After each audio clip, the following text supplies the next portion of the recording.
우리가 미가서 6번째 시간으로 착각에서 벗어나라 라는 제목으로 같이 말씀을 나누도록 하겠습니다. 하나님께서 미가 선지자를 통해 이스라엘 백성들의 죄를 고발하시는데 첫 번째 3장 1절에서 3절까지는 이스라엘 이 공동체의 정치 지도자들과 사회 지도자들의 타락을 고발하셨습니다. 그리고 4절부터 8절까지는 이 이스라엘의 종교 지도자들의 타락과 그들의 부패함에 대해서 하나님께서 고발하셨고, 그리고 이 9절부터 12절까지는 이스라엘 전체의 연약함에 대해서 그들이 정치 지도자들과 그리고 사회 지도자들 그리고 종교 지도자들 그리고 그 밑에 있는 백성들 그 모두가 지금 착각하고 있다라는 것을 하나님께서 말씀하십니다. 9절 말씀해 보면 하나님께서 야곱의 우두머리들과 이스라엘 족속의 통치자들을 정의를 미워하고 정직한 것을 굽게 하는 자들이라 그렇게 말씀하십니다. 정의를 미워하고 정직한 것을 굽게 하는 자들. 하나님께서 통치자들을 세우신 이유는 정의와 공의를 세우며 정직한 사회가 되도록 하시기 위해서 통치자들을 세워서 그 나라를 보호하시고 지키게 하고 계시는데, 그들은 하나님께서 주신 권위를 자신들의 것인 그냥 착각을 하고 있는 거예요. 하나님이 그들에게 위임하여 잠시 그들에게 맡기신 것인데 그것이 자신들의 것인 줄 아는 거예요. 오늘날도 이 모든 정치인들과 대통령은 국민들의 모든 이 주권을 그들에게 위임하는 겁니다.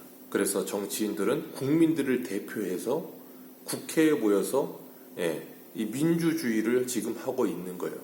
그런데 그들은 국민들이 위임하여 준 것을 자신의 힘인 것인 양 착각을 하고 있다는 거예요.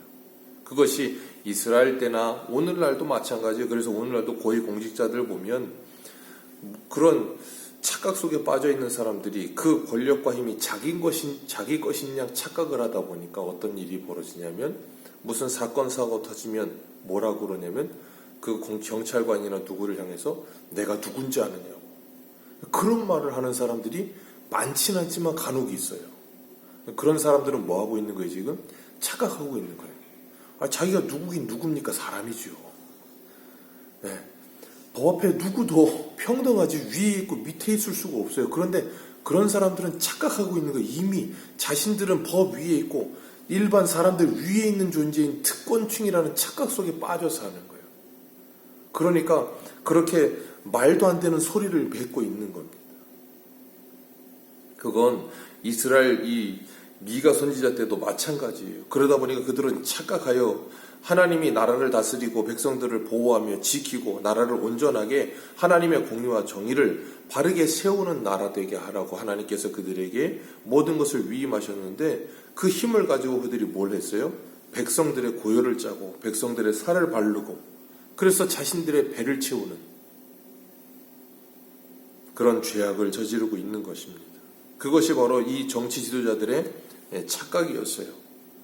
그걸 보면서 우리가 깨닫는 게 뭔가 하면, 오늘날 우리들도 그렇고 이 당시에도 그렇고 정치 지도자들을 그들이 우리의 소망이 아니다라는 걸 우리는 기억하셔야 돼요. 우리의 소망은 하나님 외에 없습니다. 우리의 소망은 예수 그리스도 외에 없어요. 우리나라 역사를 봐도 우리가 금방 깨닫지 않습니까? 우리나라 여기 정치 역사가 그렇게 긴 역사는 아니지만 그 잠깐의 역사를 보면 우리가 알다시피 야당이든 여당이든 보수든 진보든 그렇게 뭔가 대단하지 않아요. 다 거기서 거기입니다. 왜 그런 줄 아세요? 다 사람이기 때문에 그래요. 어느 누구 한 사람, 완전한 사람, 완벽한 사람 없습니다. 그런데 사람들은 어떤 사람들을 추종하기 시작하면 그 사람은 완벽한 줄 착각해요. 그리고 그 사람을 영웅시하려고 하는 이 이상한 생각이 있어요. 그건 잘못된 겁니다. 양쪽이 다 부족하고 연약해요. 우리가 그런 걸 알면서도 좀 더 나은 공의와 정의를 실현하고 좀 더 나은 사회를 만들기 위해서 애쓰는 것이지 절대적이진 않다는 거예요. 그리스도인들은 그런 것에 대한 분명한 통찰력이 있어야 돼요. 그러지 않으면 자꾸 뭐 하게 되는가 하면 이 이분법적으로 사고를 해요. 그래서 내가 지지하는 쪽은 무조건 옳고 상대방은 무조건 틀리다. 그런 쪽의 사고방식이 가지게 돼요. 그러다 보면 뭐예요? 야당은 야당만 옳고 여당은 여당만 옳다는 거예요. 안 그렇거든요. 어떨 땐 야당이 옳을 때도 있고 어떨 땐 여당이 옳을 때도 있어요. 그런데 무조건 아니에요. 서로는 무조건 아니에요. 그리고 서로는 자기들이 지지하는 쪽은 무조건 옳다라고 생각을 해요. 그리스도인은 그런 생각은 버려야 돼요. 그리스도인은 정치에 참여하고 어느 당을 지지하거나 어느 성향에 따라 정당을 택하는 건 당연히 있을 수 있는 일이지만 그 내가 택하고 내가 지지하는 정당도 불완전하고 연약하다라는 것을 인정할 수 있어야 되는 거예요. 그리고 뭐 해야 되는가 하면 하나님을 의지해야 되는 거예요. 그 어떤 한 사람 아니면 어떤 당 그게 아니라 하나님을 의지하면서 하나님 그들을 긍휼히 여기사 그들이 이 땅에 하나님의 공의와 정의를 올바르게 실현할 수 있게 해 주옵소서. 우리는 그렇게 기도해야 되는 거예요. 그게 미가서의 초점이에요. 인간 지도자가 필요 없다는 게 아니라 인간의 한계성을 인정하고 하나님 앞에 겸손해야 함을 우리에게 말씀하고 계시는 거예요. 그렇지 않고 무조건적인 신뢰와 맹목적인 추종은 정말 위험합니다. 그러니까 역대 보세요, 대통령들을. 우리나라는 왜 그렇게 참 안 좋은지 항상. 그리스도인들은 적어도 올바른 신앙관을 가지고 정치에도 참여해야지만 올바르게 참여해야 됩니다.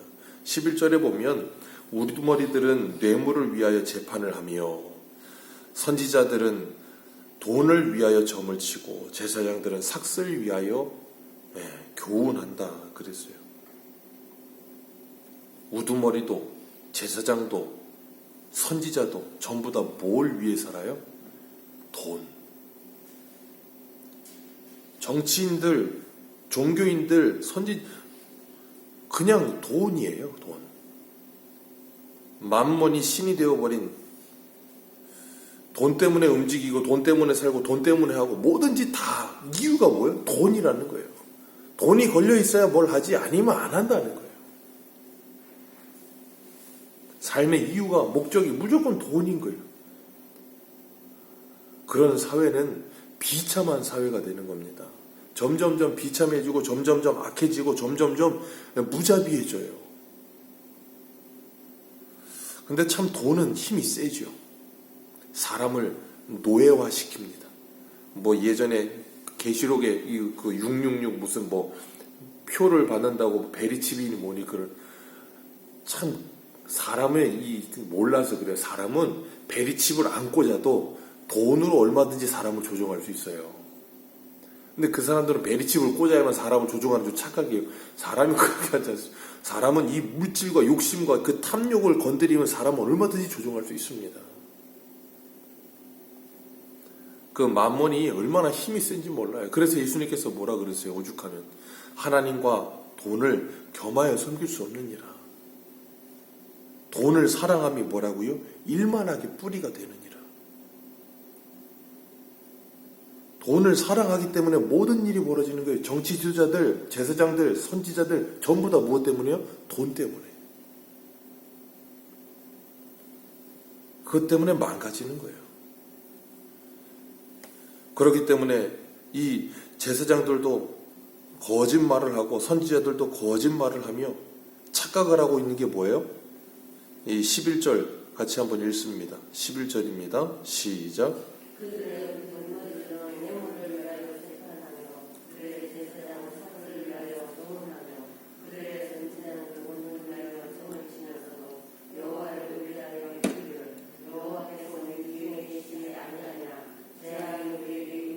아니하리라 하는도다. 이게 선지자와 제사장들의 착각이에요. 정치인들은 자신들의 힘이 자신들의 것인 양 착각을 하고 있고, 그리고 종교 지도자들은 뭐 하고 있어요? 자신들이 거짓 선지자요 거짓된 제사장으로서 거짓말을 하고 있으면서도 그들이 뭐라 그래요? 우리는 여호와를 의뢰하고 있다. 여호와께서 우리와 함께 계시니 우리에게 재앙이 임하지 않을 것이다. 스스로가 착각을 하고, 그리고 또 누구를 속여요? 백성들을 속이는 거예요. 그러니 백성들은 이들의 말을 들으면서 뭐예요? 스스로 또 그들도 착각하는 거예요. 아, 그래. 하나님은 우리와 함께 하신다. 뭘 하면서요? 백성들도 온갖 악행을 저지르고 있으면서, 온갖 우상 숭배를 다 하고 있으면서, 돈이라는 신의 노예가 되어 살고 있으면서, 그러면서도 뭐라 그래요? 하나님은 우리와 함께 하신다라는 착각에 빠지게 만들어버리는 거예요. 그러니까 예레미야와 이사야와 미가 선지자가 아무리 외쳐도 뭐예요? 들리지 않는 거예요. 왜요? 하나님이 믿고 있다는데, 나 교회 다니고 있는데, 나 예배 주일마다 빰 빼먹지 않고 예배 드리고 있는데, 그게 뭐예요? 착각이에요. 그래서 예레미야 8장 10절에 보면, 그러므로 내가 그들의 아내를 타인에게 주겠고 그들의 밭을 그 차지할 자들에게 주리니 그들은 가장 작은 자로부터 큰 자까지 다 욕심내며 선지자로부터 제사장까지 다 거짓을 행함이라. 그들이 딸 내 백성의 상처를 가볍게 여기면서 말하기를 평강하다 평강하다 하나 평강이 없도다. 그들이 가증한 일을 행할 때에 부끄러워하였느냐? 아니라 조금도 부끄러워하지 않을 뿐 아니라 얼굴도 붉어지지 아니하였느니라. 그러므로 그들이 엎드러질 자와 함께 엎드러질 것이요 내가 그들을 벌할 때에 그들이 거꾸러지리라. 여호와의 말씀이니라. 착각 속에 빠져서 거짓말을 하면서도 뭐예요? 얼굴색 하나 변하질 않아요. 백성들은 그들의 말에 속아서 뭐예요? 평안하다 평안하다. 뭐 한다고요? 여호와가 우리와 함께 하신다. 그러니 우리에게 재앙이 내리겠느냐? 그런 착각 속에 빠져서 하는 거예요. 그러다가 뭐 한다고요? 하나님의 심판이 한순간에 오게 되는 거예요. 그렇기 때문에 그런 상태에 있는 이스라엘이 어떻겠어요? 10절 같이 읽습니다. 시작. 시온은 피로, 예루살렘은 죄악으로 건축하는도다. 예루살렘이 무엇으로 건축이 돼요? 죄악으로 건축이 된대요. 왜요? 정치 지도자들과 종교인들, 제사장들, 사두기, 선지자들 전부 다 뭐예요? 하나님이 아니라 돈이 신이 되어 있으니 그 나라가 어떻게 되어지겠어요? 죄악의 나라가 되는 거예요. 소돔과 고모라가 되어버리는 거예요. 그러니까 이사야 1장에 하나님이 뭐라 그러세요? 소돔의 백성 고모라의 관원들아 그렇게 부르시잖아요. 이스라엘을 부르는데 소돔과 고모라라고 부르세요. 하나님이. 그 마음에 하나님이 아니라 돈이 중심이 자리 잡고 있다 보니까 기도하는 집이 아니라 도둑이 구렬이 되어 있는 거예요. 그래서 12절에 하나님이 이렇게 말씀하세요. 이러므로 너희로 말미암아 시온은 갈아엎어 밭이 되고 예루살렘은 무더기가 되고 성전에 사는 숲풀의 높은 곳이 되리라. 누구로 말미암아요? 11절에 나오는 그 우두머리들, 제사장들, 선지자들. 돈이라면 무엇이든지 할 그들.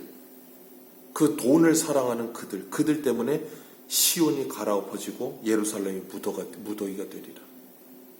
하나님이 오늘도 우리에게 말씀하시는 거예요. 하나님이 아니라 돈이 우리의 인생이 되어버린 돈의 노예가 되어 돈에 사로잡혀서 돈이라면 무엇이든지 하는 우리들에게 너희들로 말미암아 시온이 갈아엎어지고 예루살렘이 무더기가 될 것이라. 하나님 오늘도 우리에게 도전하고 계세요. 우리의 마음의 중심에는 누가 주인인가? 하나님이십니까? 아니면 돈입니까? 우리의 인생을 좌우지하는 게 무엇입니까? 나도 모르게 내 인생을 좌우지하는 것이 돈이 되어버린 인생을 살고 있으면서도 11절과 같이 착각하여서 여호와를 의뢰하니 하나님이 우리 중에 계시니 우리가 무슨 재앙을 받겠느냐. 아멘 주 예수여 오시옵소서. 아모스 선지자가 뭐라 그런다고요? 그날은 빛이 아니라 어두움이라. 그런 마음으로 그런 생각으로 살고 있는 그들에게 그 날은 구원의 날이 아니라 심판의 날이라. 그 말씀이 우리에게 들려진다면 우리는 어떻게 해야 되겠습니까? 우리의 착각에서 벗어나서 주님께로 돌아와야 되는 거예요. 다른 것을 찾는 게 아니라 여호와 하나님께 돌아와야 되는 거예요. 그리고 그 하나님 만날 날을 준비해야 되는 거예요. 우리가 이 땅을 살아가면서 정말 하나님의 나라를 바라보면서 진정한 그리스도인으로 우리의 신앙을 살아가게 되시기를 축복합니다. 정말 우리의 신앙을 그렇게 살아가시길 축복해요. 기도하겠습니다.